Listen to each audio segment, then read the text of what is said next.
Oi pessoal, tudo bem? Professor César falando. Estamos aqui para mais uma aula de ensino remoto de emergência.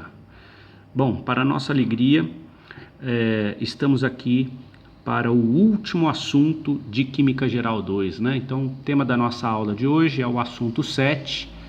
O tema é estequiometria, cálculo de rendimento, pureza, reagente limitante e reagente em excesso. Quais são os objetivos da nossa aulinha, né?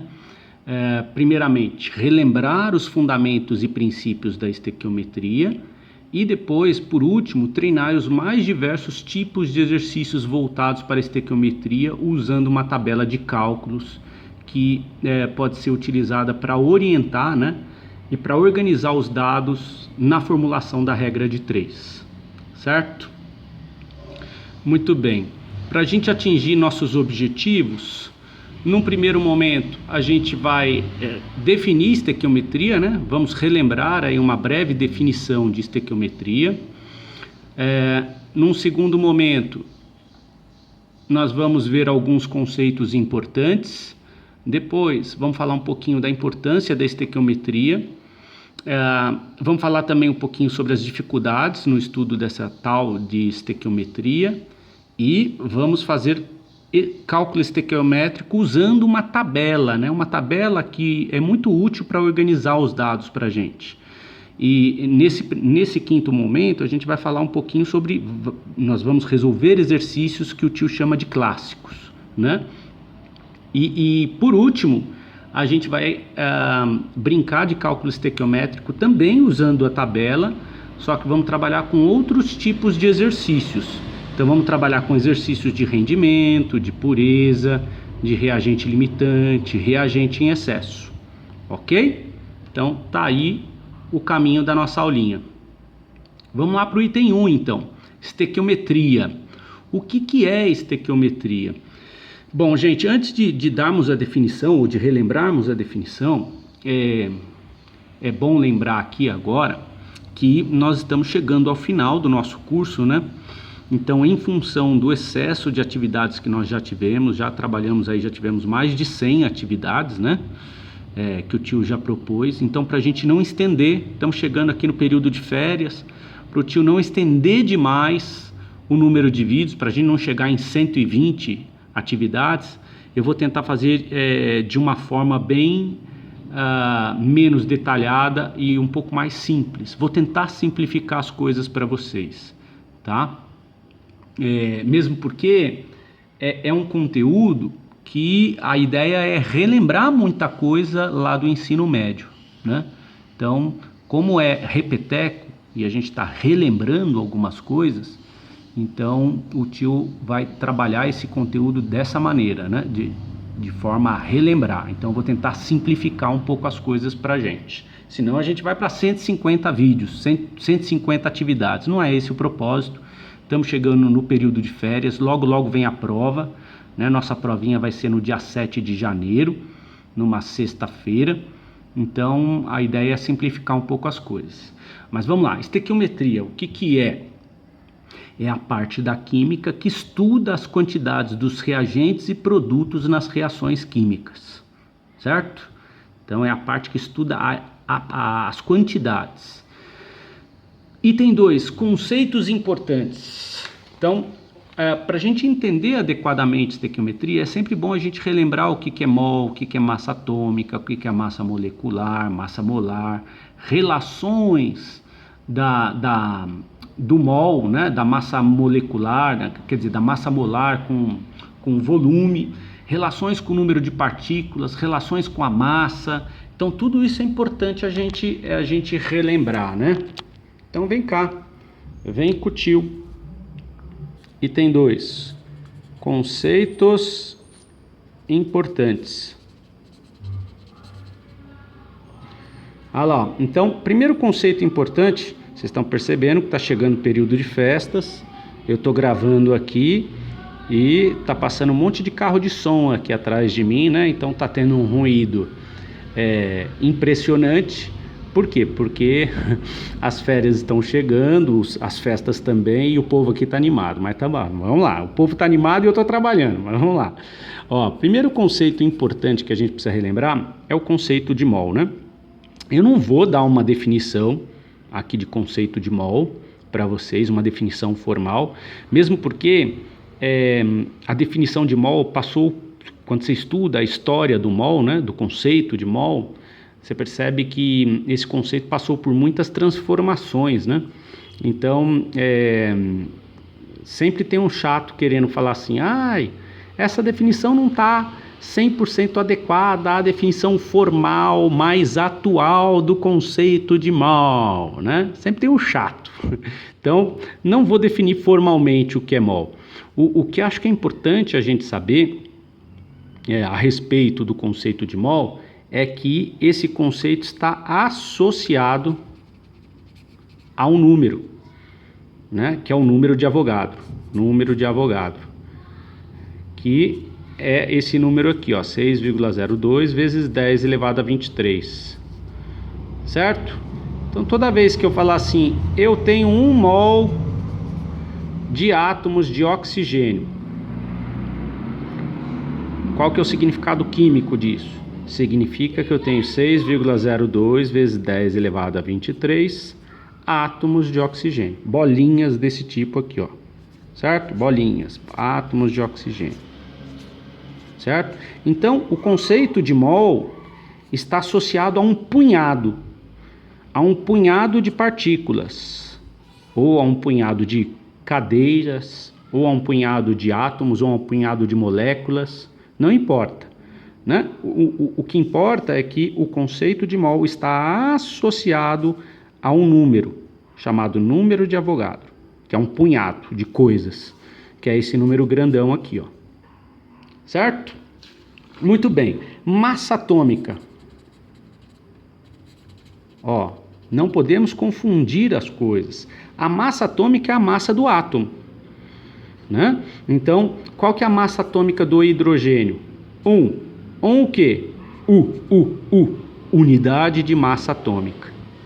Então, 1U é a massa atômica do hidrogênio. O carbono, qual que é a massa atômica do carbono? 12U. Qual que é a massa atômica do nitrogênio? 14U. Muito bem. Agora, e se eu pegar um punhado de átomos de hidrogênio? Cada átomo de hidrogênio pesa 1U, unidade de massa atômica. Se eu pegar um punhado de átomos de hidrogênio, professor, qual o tamanho do punhado?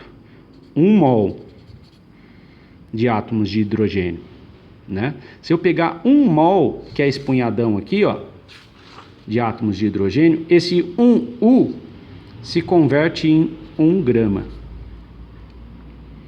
Certo? Muito bem. Se eu pegar esse mesmo punhado, 1 mol de átomos de carbono, cada átomo pesa 12U. Esse 12U se converte em 12 gramas. Se eu pegar esse mesmo punhado, 1 mol de átomos de nitrogênio, esse 14U se converte em 14 gramas. Então é muito curioso, porque o conceito de mol, né, o conceito do número de Avogadro, está associado, né, meio que faz essa ponte entre o mundo abstrato da química, né, o mundo teórico e abstrato da química dos átomos, e o mundo que eu consigo pesar. Então, olha a importância do conceito de mol, né? Existe toda uma química teórica, né, que interpreta uma série de resultados experimentais para chegar à conclusão de que esses átomos têm essa relação de 1 para 12, de 1 para 14, né, e que os átomos pesam, os átomos de hidrogênio e carbono e nitrogênio pesam respectivamente 1U, 12U, 12 e 14U. Quando eu pego o mesmo punhado, né, então se esse átomo é 14 vezes mais pesado do que esse, né, se eu pego o mesmo punhado desse átomo e desse átomo, essa relação de ser 14 vezes mais pesado do que o hidrogênio, ela é guardada. Aqui, ó, ela é guardada. Ó. Então, se eu pegar 1 mol de átomos de nitrogênio, ele vai pesar 14 gramas. 1 mol de átomos de nitrogênio, quer dizer, de hidrogênio, ele vai pesar 1 grama. Então, essa relação de 1 para 14, ela é guardada. Mas olha só que interessante, olha a importância do conceito de mol que está associado ao número de Avogadro, né? Olha a importância desse punhadão aqui, ó.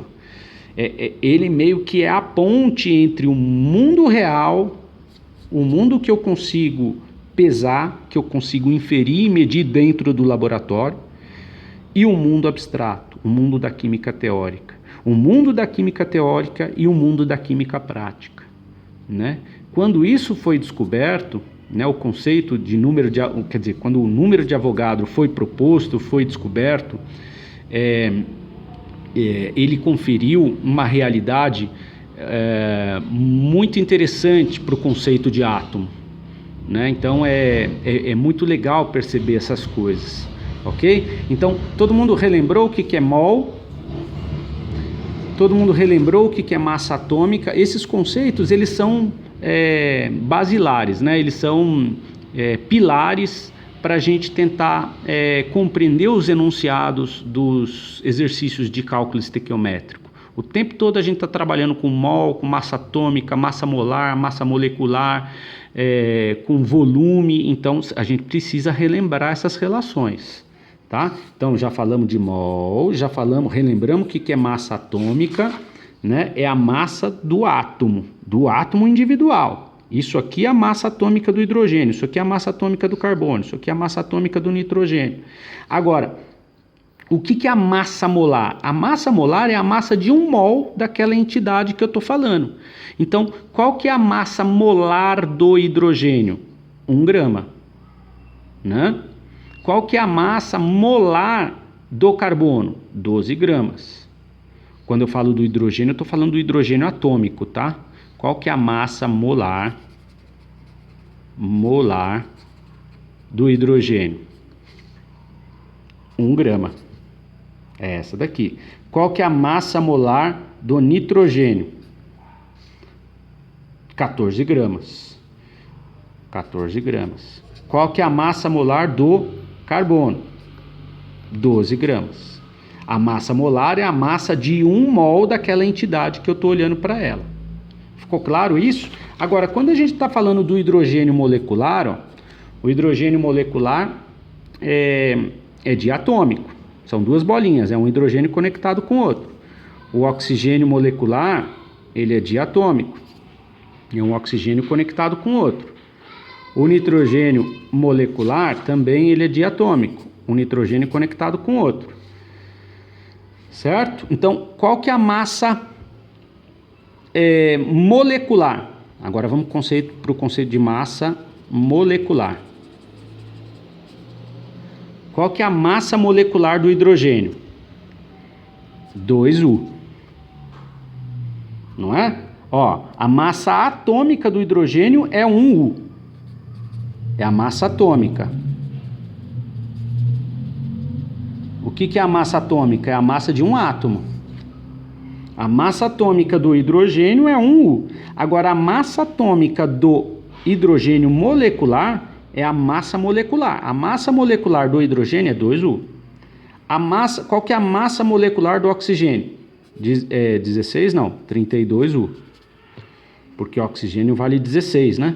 Esse pesa 16, esse pesa 16. Então, a massa atômica do oxigênio é 16U. Qual que é a massa molar do oxigênio atômico? 16 gramas. Qual que é a massa molecular do oxigênio? O que é a massa molecular? É a massa de uma molécula. Como a molécula do oxigênio é diatômica, então a massa molecular do oxigênio é 32U. Qual que é a massa molecular do nitrogênio molecular? Que tem 2 átomos. Como esse vale 14 e esse 14, a massa molecular do nitrogênio é 28U. Certo?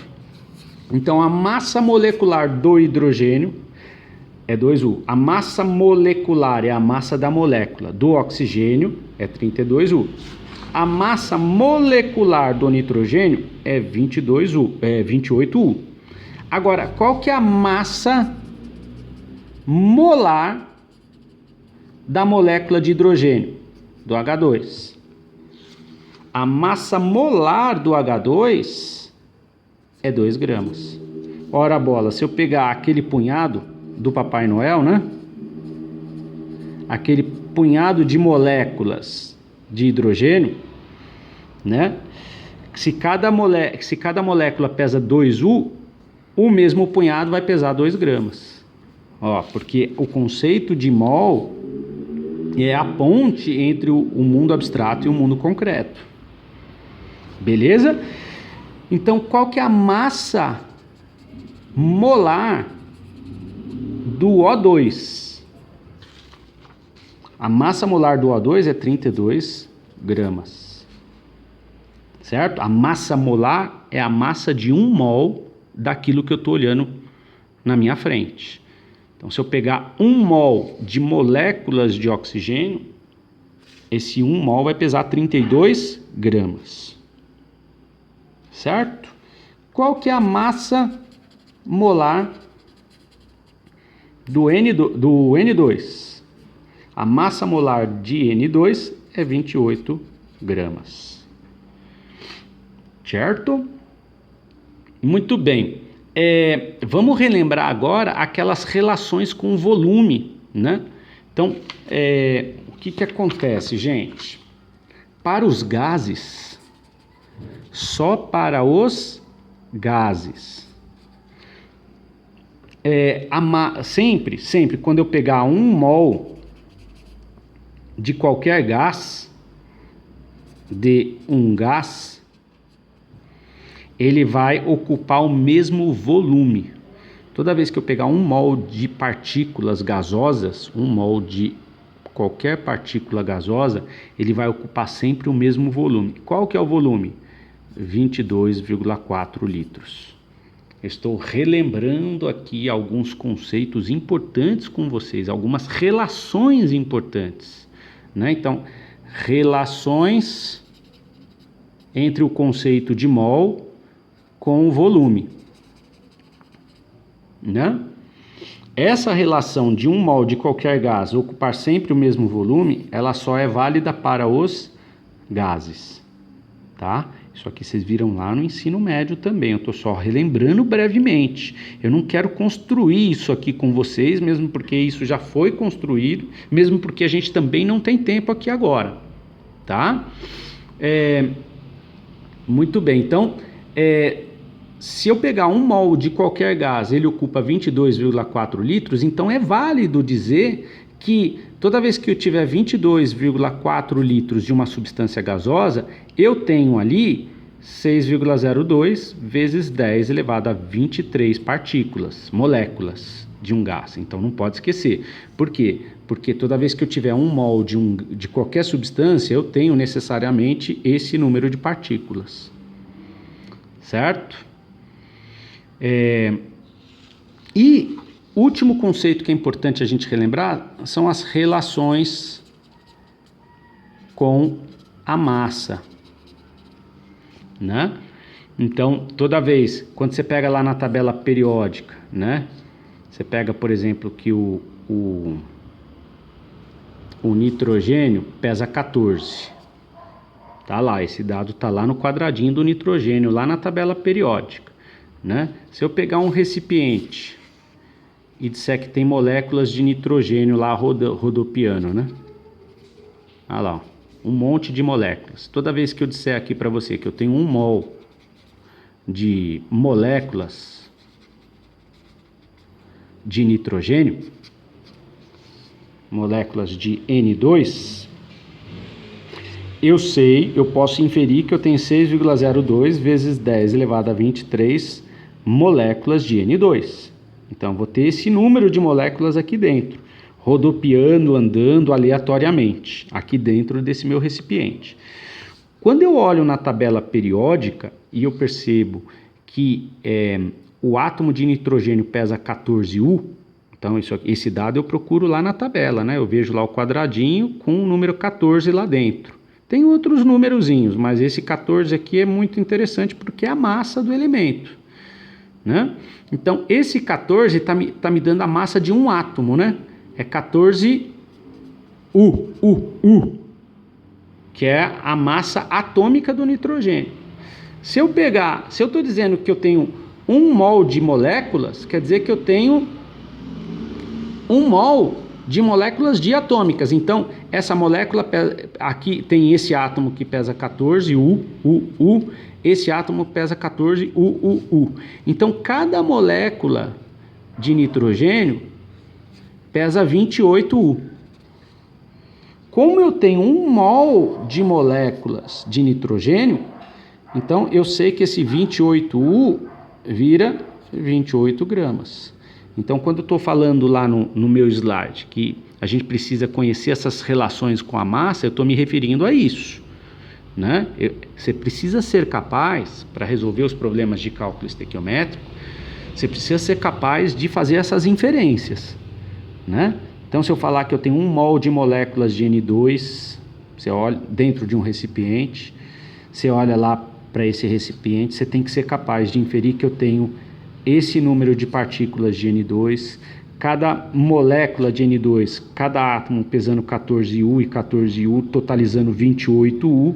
Se cada molécula pesa 28U e eu descobrir que 1 mol é a ponte entre o U e o grama, né? Então, você precisa ser capaz de inferir que aqui dentro desse recipiente eu tenho 28 gramas de gás nitrogênio. Certo, gente?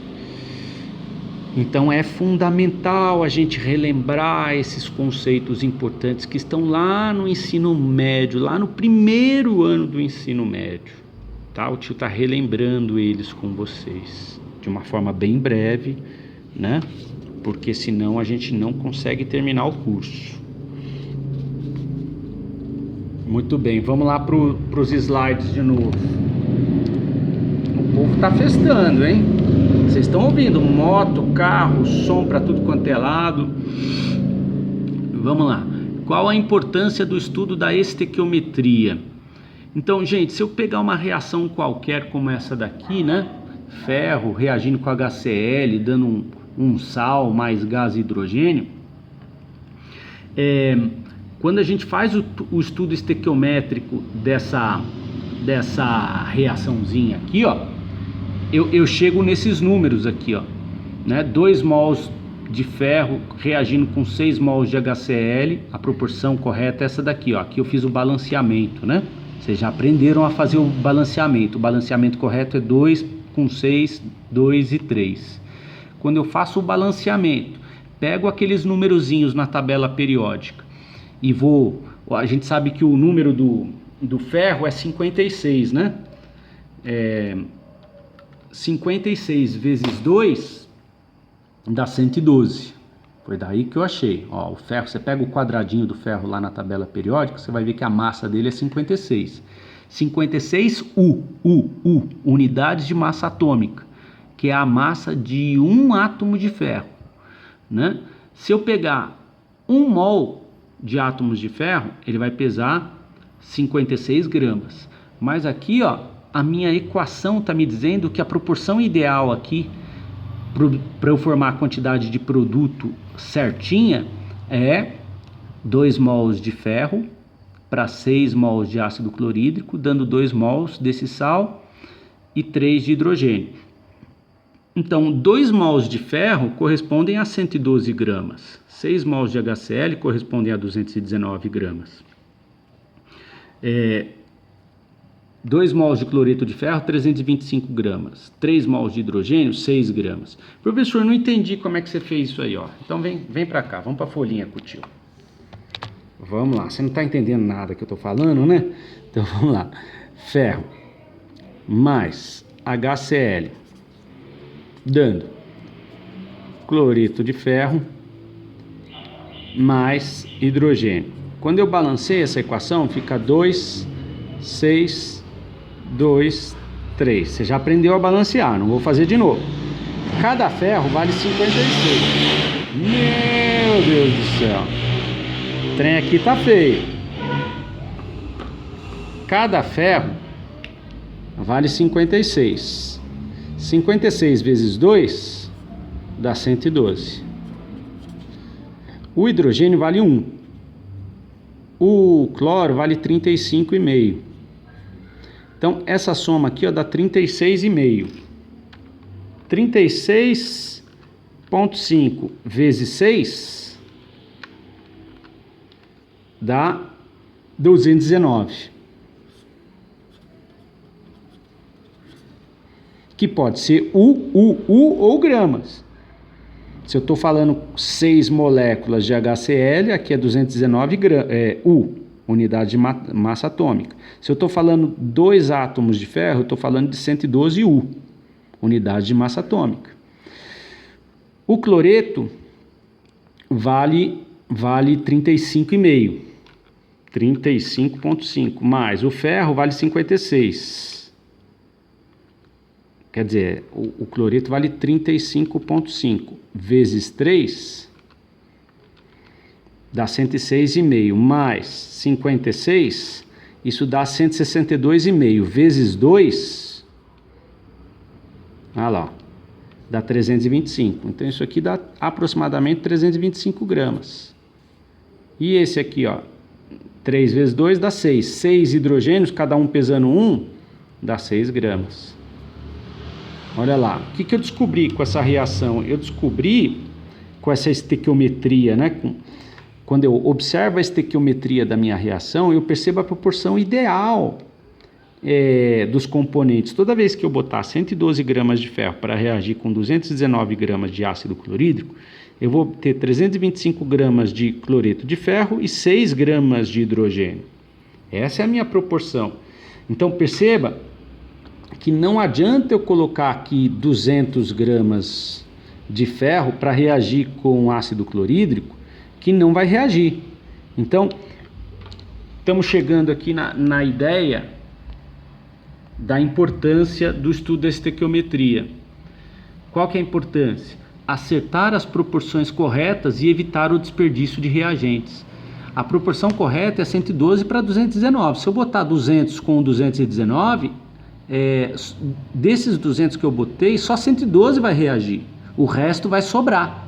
Eu vou ter sobra de reagente, desperdício de reagente.